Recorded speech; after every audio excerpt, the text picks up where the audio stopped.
guess I just grabbed one of these. All right, let's get into it. I guess first, we're gonna make this a little interactive. How many people here have been here for all 3 days of the Bitcoin conference in Inscribing Amsterdam? Why don't you give yourself a round of applause?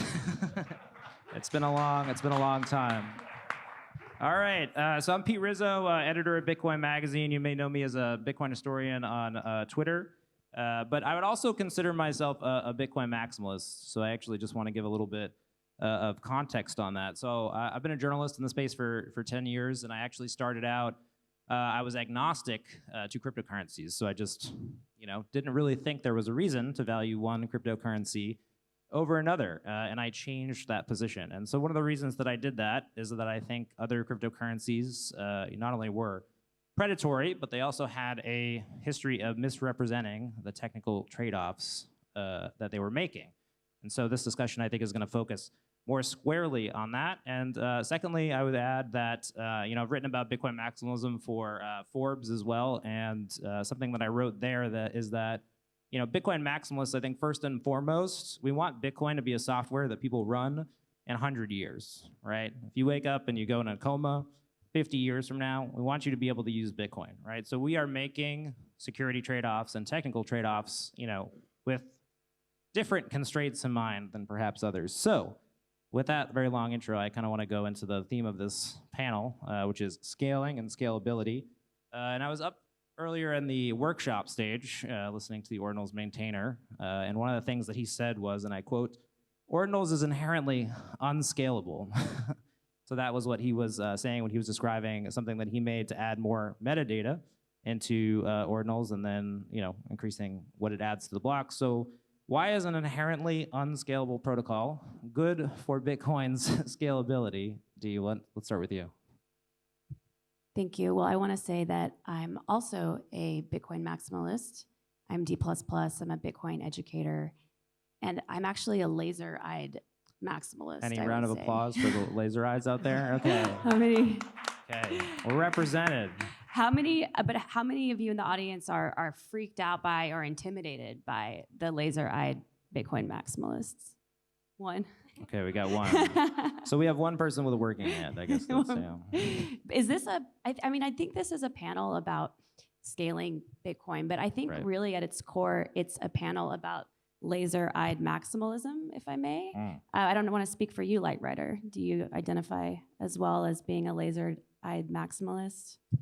I would say I'm a maximalist, but I'm not a laser eye. Why no laser eyes? Because I don't have laser eyes in my profile picture. You don't physically have laser eyes, yes, I can confirm. It's more your heart and soul, I would say. I don't know. The laser eyes, sometimes they are a little bit radical in my point of view. And I would consider myself as a maximalist, but not a laser eye maximalist. Let's throw aside some of the cultural stuff, right? Because I think, to the extent that the laser eye community, that they have something that's worth discussing, it is this technical idea, right? We do want Bitcoin to be used and run in the long term, and I think some of them are threatened by, essentially, you're adding arbitrary data now to Bitcoin at a level that is simply unprecedented, right? You look at the charts and the size of the blockchain, the size of the UTXO set, you don't need to be a rocket scientist to see that the pitch of that increase is going up. So let's maybe get back to the question of why is it good to have this protocol that is, maybe adding, that has this different trade-off to Bitcoin. Why is that good? Maybe NiftyNei, let's start with you. Hey everyone, I'm Nifty. I think that's we talked about this a little bit at the Atlanta Bitcoin conference. There was a panel about ordinals and stuff, and you talk about scaling. I think it's true. Ordinals is it's not meant to scale. And that's the value, right? I see it as block space as it is a rare resource. We want there to be an active market for it. We want people to be bidding for block space, right? And that's a limited space, and so as we add more stuff to blocks through inscriptions and adding extra metadata, I think that just makes the things that I've already paid for that block space more valuable, right? So there is I think this inherent value to the Bitcoin block space. There's a limited amount of it. If we don't, it's a use it or lose it situation, So a block gets made roughly an expectation every 10 minutes. Is what you would say. Right. And so if like we're not using that block space, like it's almost like, Right. I don't want to say going to waste, but like I feel like that's a defensible position. But what would you say to people, the social contracts tract of Bitcoin is I'm downloading the software, right? And it is true that, maybe in 100 years, I'll have to download your picture of a whale or a dog. Let's just say I'm in a country in the, that's under the threat of violence and upheaval, and in order to download the blockchain and verify it, I now have to have your dog image or your monkey. nifty feet pics. No, I'm kidding. maybe a nifty feet. I mean, but it's true. That might be possible, right? So there is this trade-off. So I want to get back to maybe this trade-off. Let's maybe talk about the data. What would you say to this great-grandchild descendant who has to download this photo now just to use Bitcoin as money, which maybe is its primary purpose? Well, I like that you say grandchild because I think this data is going to be grandfathered in. So I went on a tour of the canals. It was very beautiful. I highly recommend it to anybody who's here visiting. And they showed us these houseboats that are allowed to be there in the canal, but only because they've been grandfathered in. You can't like put a new houseboat in the canal. And that's how I see inscriptions. They're like these houseboats in the canal that have been grandfathered in, and our grandchildren might not have the ability to put Nifty's dog, which by the way, your dogs are really cute. Nifty's dogs on the blockchain. They your won't dogs have, are on the blockchain? They won't have the ability to do that, but they can appreciate, just like I appreciated seeing these houseboats in the canal, they can appreciate them later. But I guess why is that a good trade-off for Bitcoin's long-term longevity? Maybe I'll throw it to you, LightRider. I mean, Bitcoin is free and everybody can use it. Bitcoin is for enemies. And I also have to download the transaction of somebody who maybe bought some weapons or whatever. And also these people then have to download my pictures. And when we talk about in 100 years, we also have to keep in mind that the hardware is also scaling. Yeah. And today 4 megabytes is not the same what 4 megabytes are in 100 years. Yeah. And so maybe in 100 years, we just download the whole blockchain within a second. And so we don't ask these questions anymore. Nifty? Did you answer this already? Did I miss it? I can talk, yeah. Sorry. Yeah, the thought I was having is like, people are like, oh, like there's all these pictures in the blockchain, or like the BRC20 stuff was especially egregious. Like, as a person who cares a lot about protocols and protocol design, like the BRC20 stuff, when someone finally explained to me what was going on with that, it was just like, oh my God, you've got to be fucking kidding me. But like, at the same way, I think someone could equally say, well, I don't want your like lightning channel opens in the blockchain, right? Like, so I work on lightning stuff. Like, I think a lot of I think the argument here that's often made is, right, you paid a fee, so therefore you have that right. So let's talk a little bit about the fee market, because I think there are a lot of misconceptions about this. And often the framing is that ordinals are good for Bitcoin long term because they increase the price of fees that people will pay. This adds to the security of Bitcoin. And eventually we need to secure Bitcoin into the future. And the positioning of this is that is an uncertainty. Do you agree with that positioning? Is that how you would describe it, Dee? Yeah, I don't really buy so much into the fee market FUD. Lisa has, I think, made some pretty good tweets about it. I think we're kind of on the same page there. I think the fee market materializes, and if it doesn't, then for some reason people aren't using Bitcoin, in which case we have bigger problems on our hands. Do you think a low fee environment for Bitcoin into the future is necessarily a problem? I don't. I mean, so I have this kind of spicy take that if for whatever reason, let's just say a fee market doesn't materialize, I think people will pay for Bitcoin as if it were a public utility. I think we're, in our fiat world, we're used to kind of getting things for free. But, as you know, if you get something for free, you're the product. At best, you're the product, and at worst, you're being exploited. So I think in a Bitcoin world, in a fair world, we're gonna get used to actually having transparency in prices, because we're not going to have to be exploited by the invisible cost of inflation, of the debasement of the monetary supply itself. So yes, we will pay to have money in our banks.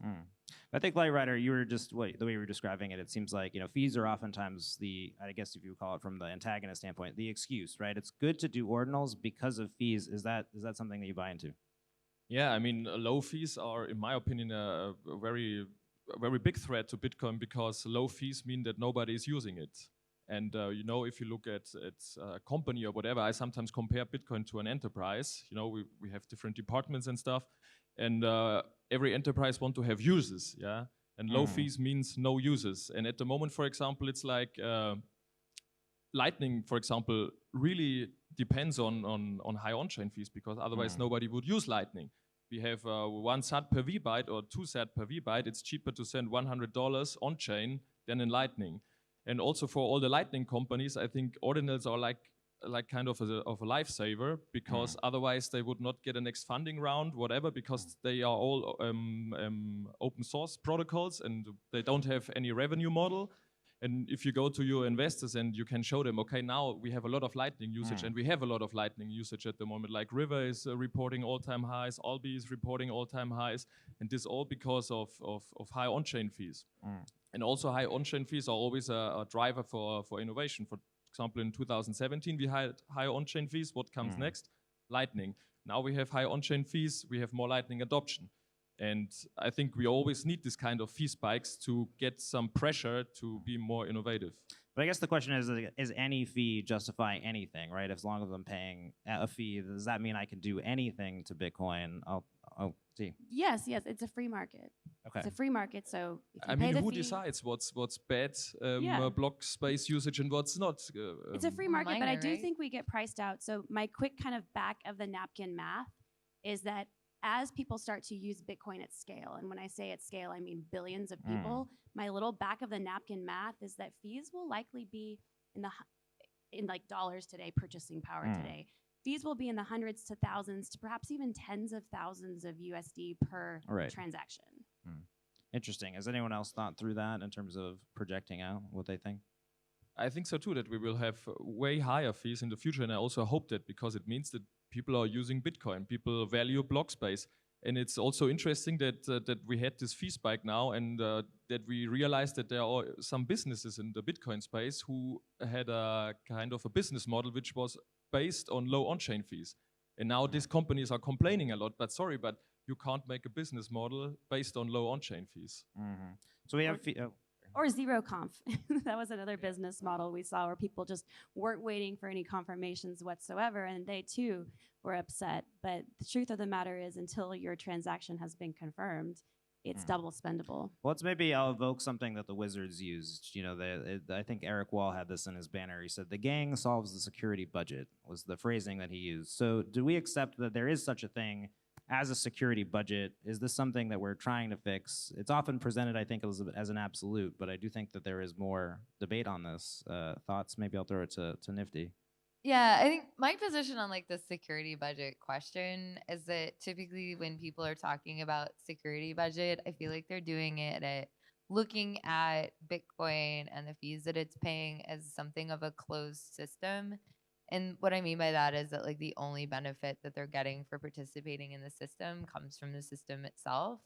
I feel like there's some really good, so like my history is like I'm from Texas. I'm, born and raised Texan.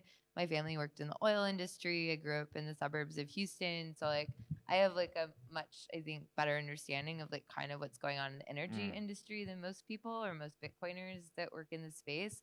And it's been really, really interesting, especially like over the pandemic kind of like time period, to watch the energy industry in Houston just really start understanding what Bitcoin brings to their like to their own like understanding of like paybacks and energy pricing and how to price electricity. And so like even seeing this in Texas with the ERCOT, Texas is a really, I don't know how much time I have to talk about this, but No, this is very interesting. Yeah, so Texas is like the only independent grid in the United States. We don't connect to any other of the grids in the United States. We have one of the most deregulated energy markets across like the United States, like at the state level, which means we got a lot of like, I would say, interesting new projects that come out in the energy industry on our grid.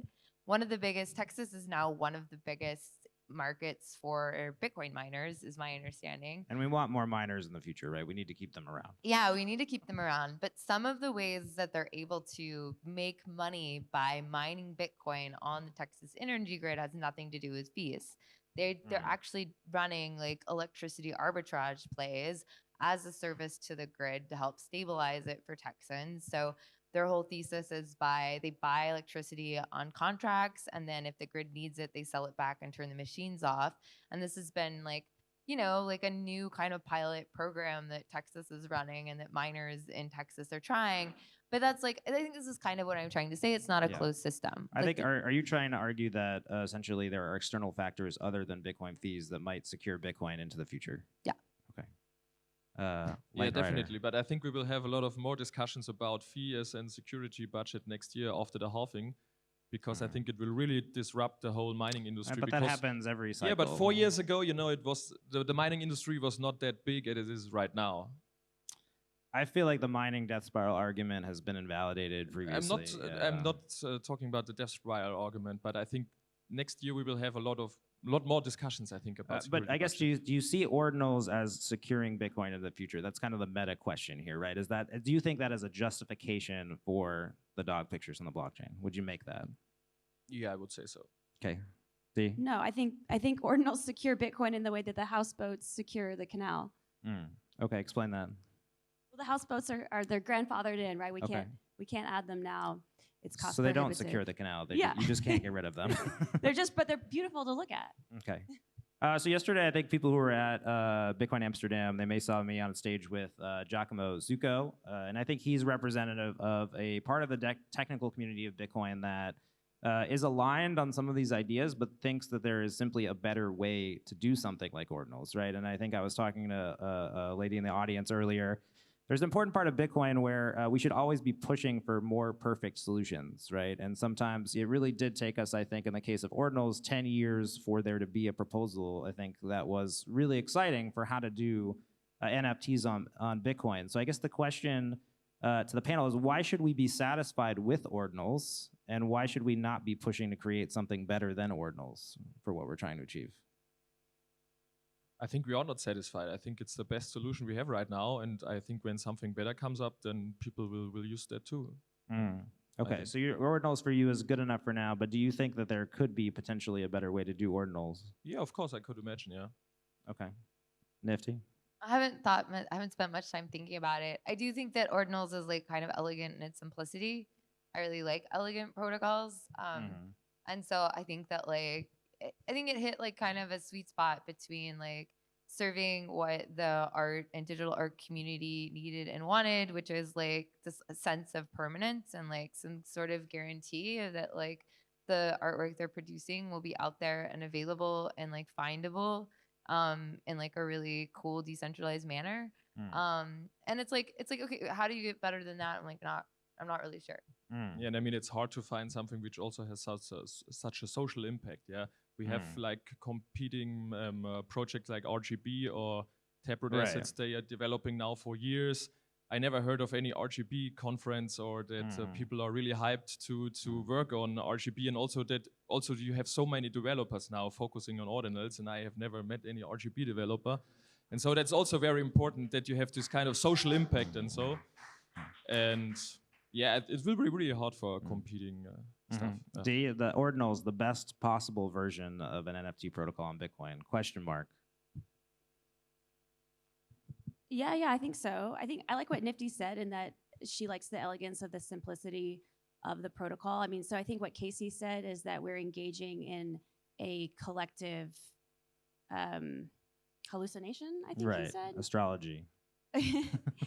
So we're kind of suspending our disbelief there for a moment to agree that we're going to participate in this protocol, which is a set of rules. But the way that Casey designed it, when we say ordinals, I think we mean like the ordinal theory, right? Right. Yeah. And so if any of us were to design the ordinal protocol, I think we would design it probably the same way. Like you have a SAT coming in, the SAT coming out. It's very simple. Well, I think the argument, just to speak to the one RGB community member who was on stage yesterday, there's the idea that ordinals fall short for some people on fungibility and privacy. And so to the folks who may be working in Taproot assets, maybe working on RGB, they would say, we're not satisfied. We actually think that, in this case, the trade-offs of ordinals are not good enough. We don't want to have privacy issues or fungibility issues. So I guess the question in the panel is, why do these privacy or fungibility issues either not exist, or why are the trade-offs with ordinals? What trade-offs with ordinals do you see that overcome those trade-offs if they do exist? Question in the panel. I think especially when it comes to the non-fungibility FUD, I think it's a little bit overestimated or so, overemphasized, because for example, some people talking about this rarity of sats, and the first sat of every block is a not common one or so. An uncommon, yeah. Oh, the uncommon, sorry. And I think someone made an analogy to the US dollar, for example, and it would be the same that you say, okay, we have a few $1 bills and they have a very specific serial number, and some people are collecting these $1 bills. It would also not threat the fungibility of the US dollar. And I would say this is also the same for this set rarity scheme and so. Okay, interesting. Nifty, do you want to take that question? Yeah, I have to admit, when people talk about the how it's like bad for privacy, I feel like maybe there's something I'm missing there because I don't understand it. And like, I think it seems like totally fine to me if people want to like collect sat numbers in their wallets, like their personal wallet, and like trade these rare sats. Well, the argument seems to be from that camp that it's adding an additional chain analysis heuristic, and that, ultimately what we want to do is, make it very difficult to impossible to prove that someone, was in ownership of these. Yeah, I mean, I think like I hear people saying that, but I also think that like, the PSBT offers protocol that Casey pioneered for ordinals is like one of the helps break chain analytics, because now you're essentially doing pay joins. Like the offers protocol on PSBTs is a pay join. You're not using the fancy pay join protocol, but it's effectively doing the exact same thing from a privacy perspective as what PayJoins is trying to accomplish, but it's doing it in the pursuit of this cool thing, which is like trading art, right? So like, I think that some of the fungibility stuff like is maybe a little overblown, and it's just like a easy reaction to have to like being like everything has a number and like, oh, but now you can track them. It's like, Right. wow. And also for chain analysis, it's, in my opinion, it's more difficult now to track anything, because now you have also these ordinal transactions. You have this people who are trading specific sats because they have a specific number, or the sat was mined on their birthday or whatever. And for chain analysis, now they have to deal with all these transactions too. D, your statement on this. Do you think those trade-offs and concerns don't exist? Yeah, that's a tough one. I mean, I think if I may, I'd kind of like to segue a little bit into like what privacy benefits maybe we can get from using Lightning. Sure, very interesting. Given this is a Lightning panel, Thank you for reminding me. I'm just but I'm just kind of curious because we don't have a lot of time left. I'm curious for the audience, how many of you have never used Lightning? With show of hands. All of you guys have used Lightning? Come on. Okay, How many but people haven't not used just Lightning? never heard of it, but like never actually used it. You don't have a Lightning wallet. You've never used it. We got four. So please do me a favor and come find me after, because I do want to show you the magic of Lightning, and I think you can hear about Lightning, but it doesn't click until you actually use it. And then one more question for the audience. How many of you came here through inscriptions and from kind of like the art angle or the inscriptions angle?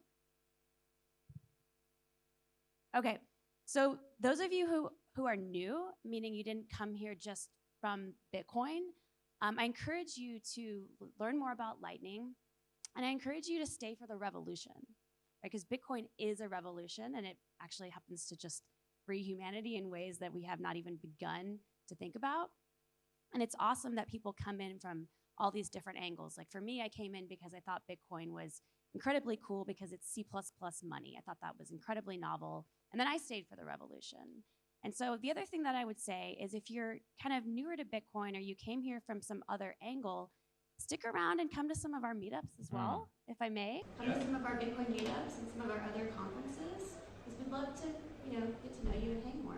Well, I was going to segue to my next question, or maybe my last question. I don't know how much time we have. But how does Lightning help solve some of these issues that we were talking about? And thanks for bringing that up. Maybe we'll throw it to LightRider over there. Yeah, I mean, Lightning, of course, is taking some pressure away from the main chain. And I also could imagine that maybe in the future we will find a way to send ordinals around with Lightning. That sounds strange because how should this work? Is that not happening with things like DZ now, where they're minting over Lightning? I've no idea. Okay. No, I'm sorry.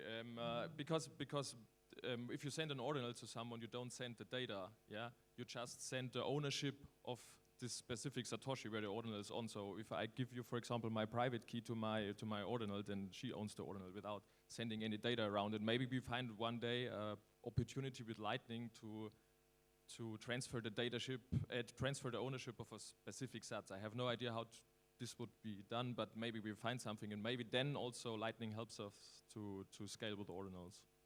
All right, last thoughts on Lightning, Nifty. On Lightning, I'm really excited about how the fee pressure that the inscription craze the last few months has made has really, I think, contributed to Lightning's growth. So Sam Wooters from River has some amazing stats that he just published, I think this week, about how Lightning usage is like 12x, like it's up over 1,000, 1,200% or something like that.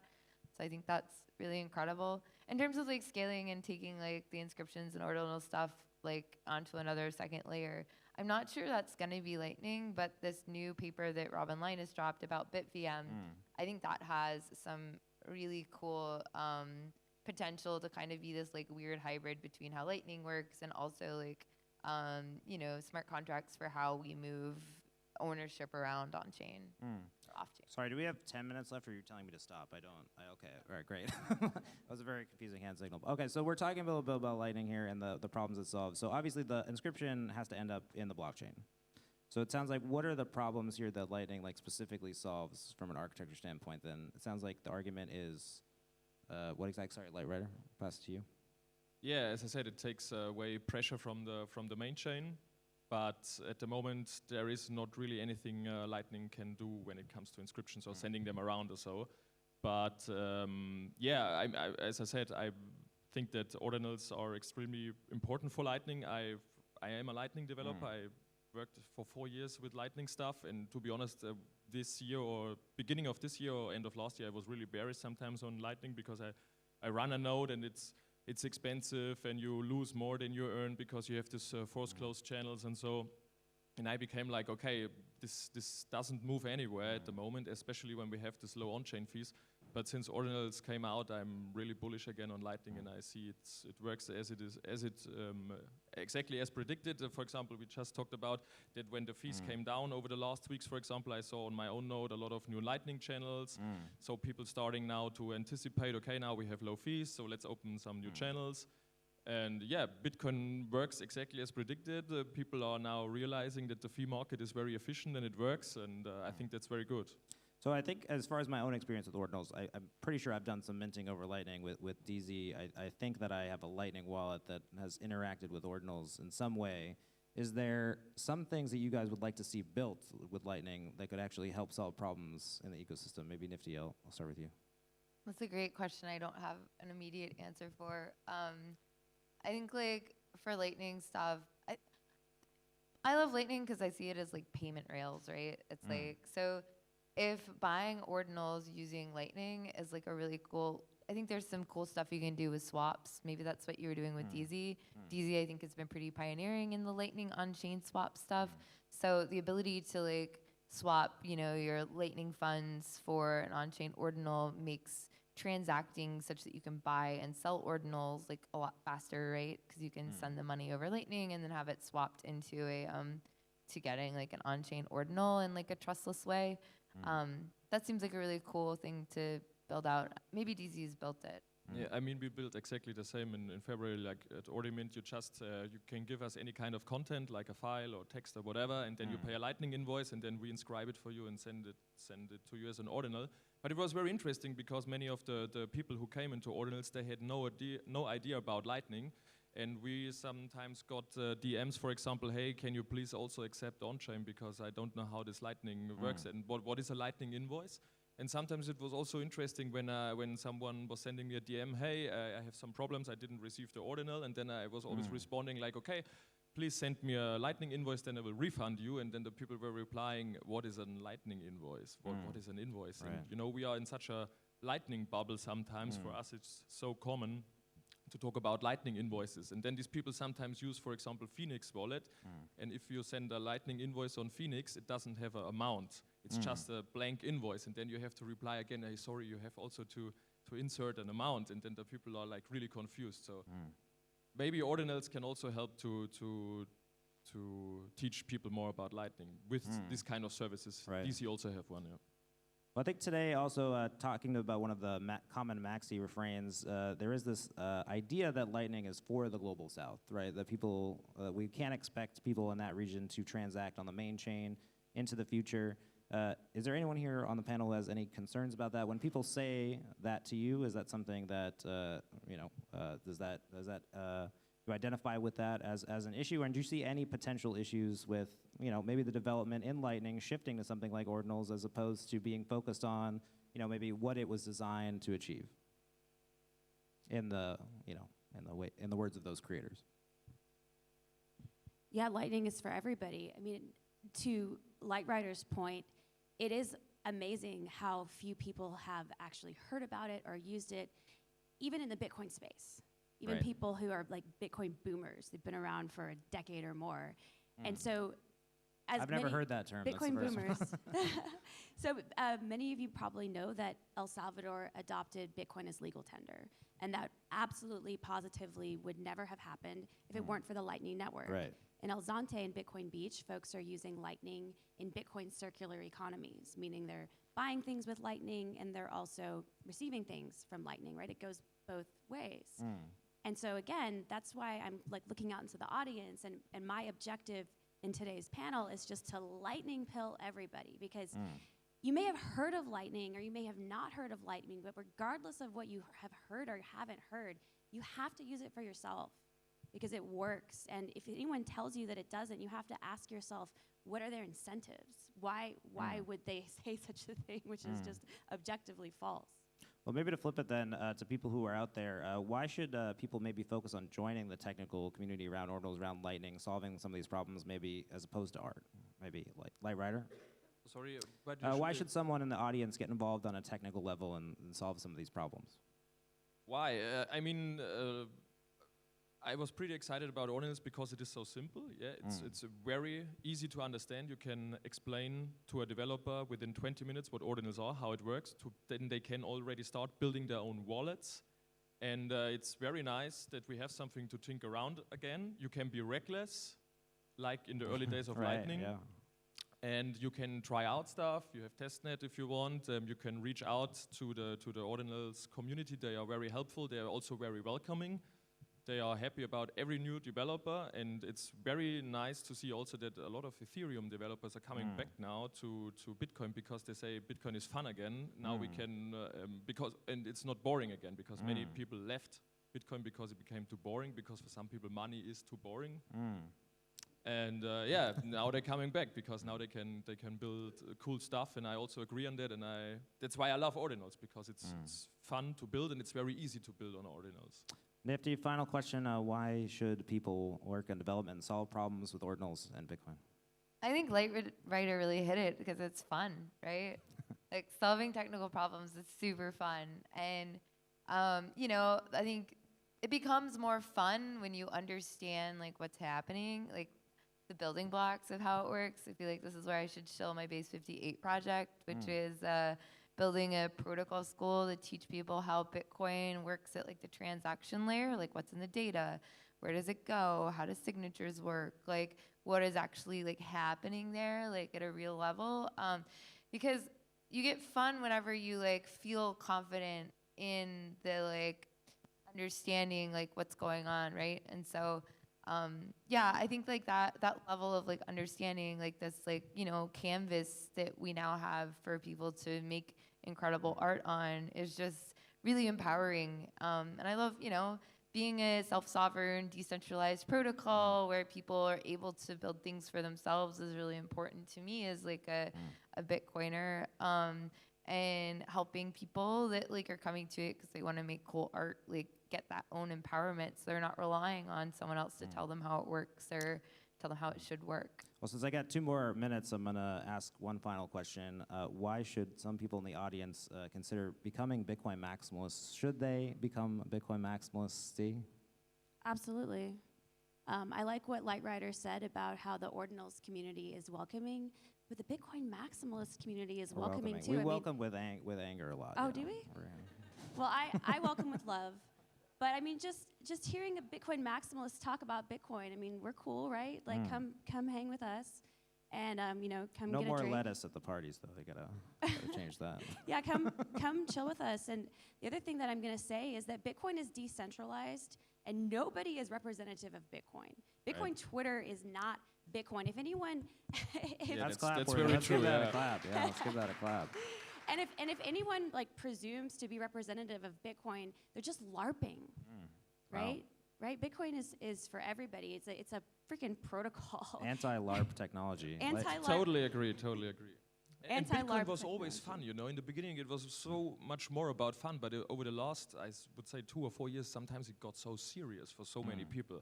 And I'm really happy that this is now changing a little bit. Well, I So, think so should they become Bitcoin maximalists? Oh, I don't know. Nifty, know. final thoughts? Orange coin good. Okay. D?